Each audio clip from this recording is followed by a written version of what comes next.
तो आज का जो टॉपिक है वो क्या है? Health is wealth. Health is wealth मतलब स्वास्थ्य ही धन है। स्वास्थ्य ही धन है, या फिर क्या रखा है, इम्पोर्टेंस ऑफ गुड हेल्थ। अच्छे स्वास्थ्य का महत्व बताइए।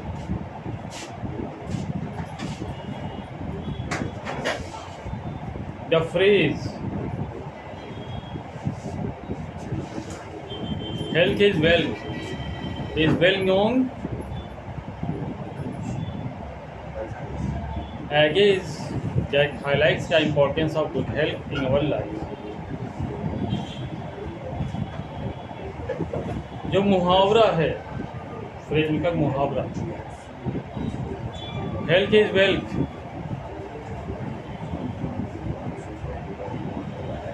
स्वास्थ्य ही धन है, इज वेल नोन बहुत अच्छे से फेमस है, एगेज मतलब कहावत, ये कहावत बहुत अच्छे से फेमस है, that highlights the importance of good health in our life, जो हाईलाइट करती है कि हमारे जीवन में अच्छा स्वास्थ्य कितना ज़्यादा महत्वपूर्ण है। इंडीड, वास्तव में health is one of the most valuable assets a person can possess. स्वास्थ्य सबसे मूल्यवान संपत्ति है जिसका मालिक एक व्यक्ति बन सकता है। पोसेस मतलब मालिक बनना। It enables us to enjoy life, ये हमें समर्थ बनाती है ताकि हम लाइफ को एंजॉय कर सकें। And pursue our goals, goals यानी कि लक्ष्य, परस्यू मतलब पीछा करना, और अपने लक्ष्य का पीछा कर सकें विद एनर्जी, ऊर्जा के साथ में, एंड एंथुसियाज्म उत्साह के साथ। यह हमें समर्थ बनाती है कि हम अपनी लाइफ को एंजॉय कर सकें, अपने लक्ष्य का पीछा कर सकें ऊर्जा के साथ में और उत्साह के साथ में। लकी आप देख डालो, लर्न करना शुरू करो 20 MCQs टेंग करके। There are many reasons why health is so important. बहुत सारी वजह हैं, बहुत सारी वजह हैं जिसके लिए हेल्थ बहुत ही इम्पोर्टेंट है। Firstly good health allows us to live a longer and more fulfilling life। पहली बात तो ये है कि अगर हेल्थ अच्छी होगी तो हम ज़्यादा लंबा जीवन जिएंगे और जीवन में अपनी इच्छाओं को पूरा करेंगे। फुलफिलिंग लाइफ है ना, लाइफ हमारी जो होगी वो इच्छाओं से परिपूर्ण होगी। जो भी इच्छा होगी उसे हम पूरा कर सकेंगे अगर हम हेल्दी हैं तो। We can pursue our dreams, हम अपने सपने पूरा कर सकते हैं। एंड एस्पायरेशंस, इच्छाएं पूरी कर सकते हैं। And enjoy the company of loved ones, और अपनी किसी प्यारे की कंपनी के साथ को एंजॉय कर सकते हैं, है ना, अपने किसी प्यारे की कंपनी के साथ को एंजॉय कर सकते हैं। अब जैसे आपका छोटा भाई है या छोटी बहन है, आप उसे बहुत प्यार करते हो, आप घर पहुँचे, उसने कहा भैया घुमाने ले चलो, अब आप बीमार हो, खांस रहे हो, हफ्फन हो रही है, वीकनेस लग रही है, आपका मन कर रहा है आप रेस्ट करो, तो क्या आप उसके साथ को एंजॉय कर पाओगे? उसके बचपनी को एंजॉय कर पाओगे? वो जो आज का सुनहरा गोल्डन टाइम है उसे एंजॉय कर पाओगे? नहीं। हेल्थ इज बहुत इंपॉर्टेंट है भैया, हेल्थ हमारे लिए।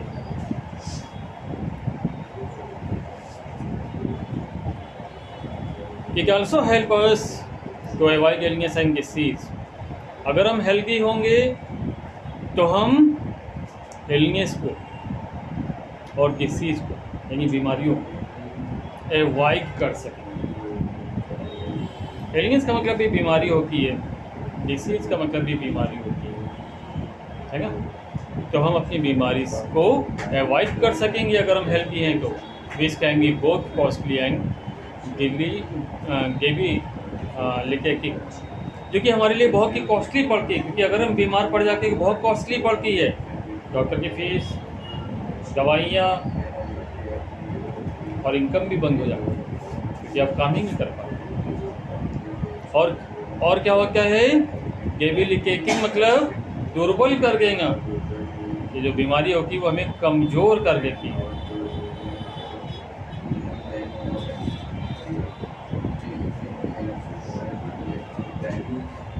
फर्दरमोर, और अधिक जब हम बात करते हैं, good health is link to greater productivity and success. अगर हमारी हेल्थ अच्छी है तो हम ज़्यादा प्रोडक्टिविटी कर सकते हैं, यानी ज़्यादा पैसा पैदा कर सकते हैं। अगर आप बिजनेसमैन हो तो उस बिजनेसमैन के लिए प्रोडक्टिविटी क्या है, प्रॉफिट, ज़्यादा प्रॉफिट अर्न कर सकता है। सर्विसमैन हो तो उसके लिए प्रोडक्टिविटी क्या है, बढ़िया सर्विस प्रोवाइड करेगा तो बढ़िया सैलरी उसको मिल सकती है, हल्की है। स्टूडेंट्स के लिए प्रोडक्टिविटी क्या है, ज़्यादा अच्छे से पढ़ाई करेगा, ज़्यादा अच्छे नंबर्स लेकर के आएगा, मार्क्स प्रोड्यूस कर सकता है वो, एंड सक्सेस, और सफलता पा सकता है। When we feel physical and mental well, जब हम शारीरिक रूप से और मानसिक रूप से वेल यानी ठीक महसूस करते हैं। देखो, स्वास्थ्य दो प्रकार का होता है, हेल्थ दो प्रकार की होती है। एक शारीरिक, हमारा शरीर स्वस्थ होना चाहिए। दूसरा मेंटल, हमारा दिमाग भी स्वस्थ होना चाहिए। जैसे शरीर को बहुत सारी बीमारियां होती हैं, फीवर आता है, कफ हो जाता है, TB, typhoid, corona, cancer, diabetes, heart disease, बहुत सारी बीमारियां होती हैं, शरीर की हैं, शारीरिक हैं। वैसे कुछ बीमारियां मेंटल भी होती हैं, दिमाग की भी बीमारी होती है। कुछ लोगों का दिमाग बहुत शार्प होता है, कुछ लोगों का दिमाग एवरेज होता है, और कुछ लोगों का दिमाग डंप होता है ना। मेरा भी, लेकिन हर एक को अपने आप को बुद्धू ही समझना चाहिए, लेकिन काम समझदारी से करना चाहिए, ठीक ना।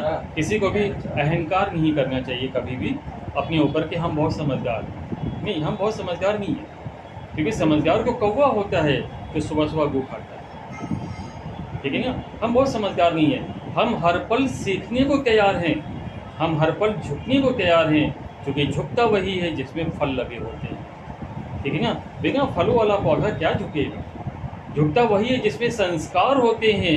जिसमें संस्कार ही नहीं होते वो तो अहंकारी होता है, और जो अहंकारी होता है, अहंकारी को रावण भी था, हर साल दिलाया जाता है, फिर दशहरा है परसों फिर दिलाया जाएगा, है ना। तो अहंकारी नहीं बनना है, अहंकार नहीं करना है, ठीक है ना।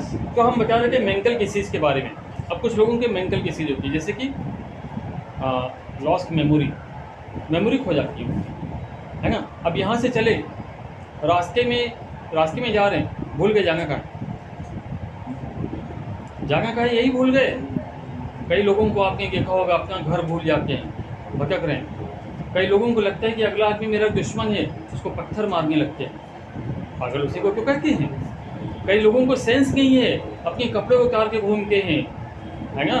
कई लोगों को सेंस नहीं होता है, दिमाग काम नहीं करता है, नाले में या नाली में लोटने लगते हैं, ठीक है ना। ये सब क्या है, मेंटल डिसीज़ है। दिमागी बीमारी बहुत खतरनाक होती है ये भी, क्योंकि करोड़पति इंसान है, अरबपति इंसान है, जितना भी क्यों ना अमीर हो, दिमाग से बीमार हो गया तो फिर सब कुछ गया, उसको बेकार हो गया। तो हेल्थ बहुत ज़रूरी है। कुछ लोगों को भगवान ने अच्छा खासा दिमाग दिया होता है, पर वो जानबूझ करके अपनी किस्मत और अपना हेल्थ और अपना वेल्थ सब कुछ बर्बाद करते हैं। क्यों? क्योंकि वो पॉजिटिव नहीं सोचते हैं। जबकि हमारे गीता में क्या कहा भगवान श्री कृष्ण ने, हर इंसान को कर्म करनी चाहिए, फल की इच्छा नहीं करनी चाहिए। तो हम कर्म करते हैं अपने, फल की इच्छा नहीं करते हैं, फल तो भगवान देगा। हम बच्चों को पढ़ाते हैं, ये नहीं सोचते हैं कि ये बच्चा 80% लाएगा कि 90% लाएगा या 50% लाएगा या फेल हो जाएगा। फल की इच्छा करना हमारा काम है ही नहीं। हम कौन होते हैं फल की इच्छा करने वाले? कोई भी बच्चा, क्योंकि हमने अपनी लाइफ में अपने करियर में देखा हुआ है, आज 91 से पढ़ा रहे हैं, ये 24 चल रहा है। 9 साल घर ले लो, 24 घर ले लो, 33 ईयर्स हो गए पढ़ाते हुए। इन 30 ईयर्स में हमने बहुत सारे बच्चे देखे। और 31 ईयर्स, अगर आप ये मान लो कि एक साल में 200 बच्चे आते हैं तो 31 ईयर्स में कितने हो गए? 6200 बच्चे। नहीं 6200, 5000 मान लो। इतने बच्चों को हमने देखा पढ़ा करके। क्या देखा हमने? कभी कभी कोई बच्चा बहुत शार्प एंगल होता है, बहुत अच्छा है पढ़ने में। एक लड़की हमारे पास पढ़ने आती थी, परकटी थी, जब बाल उसके कटे हुए थे, परकटी, तो वो पढ़ने में बहुत अच्छी थी। मैथ्स उसके बहुत अच्छी थी हाई स्कूल में, साइंस उसकी बहुत अच्छी थी, सारे सब्जेक्ट उसके अच्छे थे, दिमाग बहुत अच्छा था। इसी के मोहल्ले से आती थी, लड़की के मोहल्ले से, ठीक है ना। उसके भाई का नाम संजू था, ठीक है, इसलिए नाम बता दिया कि शायद ये जानते होंगे तो मालूम हो जाए, ठीक है। अब हुआ क्या, साल भर उसने अच्छे से पढ़ाई करी, हिंदी का पेपर हो गया, इंग्लिश का पेपर हो गया, उसमें मैथ्स के 2 पेपर हो गए थे, फर्स्ट सेकेंड। मैथ फर्स्ट का पेपर हो गया, नहीं मैथ फर्स्ट के पेपर में जा रही थी वो एग्ज़ाम देंगे अपने भाई के साथ मोटरसाइकिल पर। पता नहीं कैसे मोटरसाइकिल से गिर गई, उसके पैर में मोच ऐसी भयंकर आ गई, फिर वो सेंटर तक पहुंच ही नहीं पाया, उसके एग्ज़ाम छूट गए। बताओ, जबकि मुझे पता था कि ये लड़की 100% 70-80% नंबर्स को ला ही सकती है, काबिलियत थी उसके अंदर। उस समय पुराने ज़माने के हाई स्कूल की बात कर रहे हैं। आजकल के तो हाई स्कूल में 30% तो आपको बोर्ड की तरफ से फ्री मिल जाएगा, तो 50% मिला है तो भी 80% हो जाता है। और पहले 70% के मतलब 70% होते थे, तो ज़्यादा नंबर अच्छे, मार्किंग भी हार्ड होती, ठीक है ना। पेपर भी सबके 2 होते थे, अब तो सबका एक पेपर होता है, ठीक है ना। तो पहले का हाई स्कूल की ज़्यादा वैल्यू होती थी। तो वो बच्चे गिर गई, उसके पैर में फ्रैक्चर हो गया, एग्जाम नहीं दे पाई। क्या है ये? है किस्मत। तो इंसान को क्या करना चाहिए? सिर्फ और सिर्फ अपने कर्म करने चाहिए, फल की इच्छा छोड़ देनी चाहिए। एक बच्ची की हमारे पास, सोनम उसका नाम, मुझे याद है, वो भी इनके एरिया से ही आती थी, सोनम नाम था। उसकी मम्मी नहीं थी, खाली पापा ही थे फैमिली में, कोई भाई बहन भी नहीं थे, इकलौती थी। तो वो जब इंटर में थी, बहुत हीरा डायमंड बच्ची थी वो पढ़ने में। क्वेश्चन हम समझाते थे जैसे आप लोगों को समझाते, उस समय को ऑनलाइन वीडियो रिकॉर्डिंग की सुविधा भी नहीं थी, फोन ही नहीं था उसमें, बहुत साल पहले की। यहीं बैठी हुई थी जहाँ पे हर्ष बैठा हुआ। कल उसका इंग्लिश का पेपर था और आज उसको बहुत तेज़ फीवर था। हमने उसको लॉन्ग में केवल 2 क्वेश्चन बताएंगे का बेटा 2 क्वेश्चन पढ़ लेना, 1 आ जाएगा। शॉर्ट में हमने 4 क्वेश्चन बताएंगे का 4 कर लेंगे, 2 आ जाएंगे इसमें से। मतलब जो हमने इंपॉर्टेंट लगा के भेजा, बोला बेटा तुम बीमार हो, कोई बात नहीं, इतना ही रिवाइज कर लेंगे, आ जाएगा। वही आ गया और बच्ची के नंबर आए थे 88 इंग्लिश में। इंग्लिश में उसको फीवर था ना, तो इंग्लिश 88 नंबर उसके आए थे।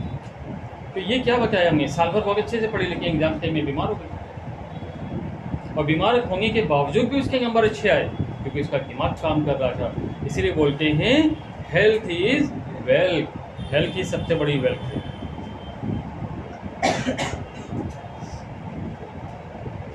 तो हमने आपको बताया when we feel physically and mentally well, जब हम अपने आप को फिजिकली और मेंटली अच्छा महसूस करते हैं, we can perform at our best, हम अपना बेस्ट कर सकते हैं, and achieve our goal with greater ease, और अपने लक्ष्य को बड़े आराम से प्राप्त कर सकते हैं। This can lead to career success, इससे हमारे करियर में भी हमको सफलता मिलेगी।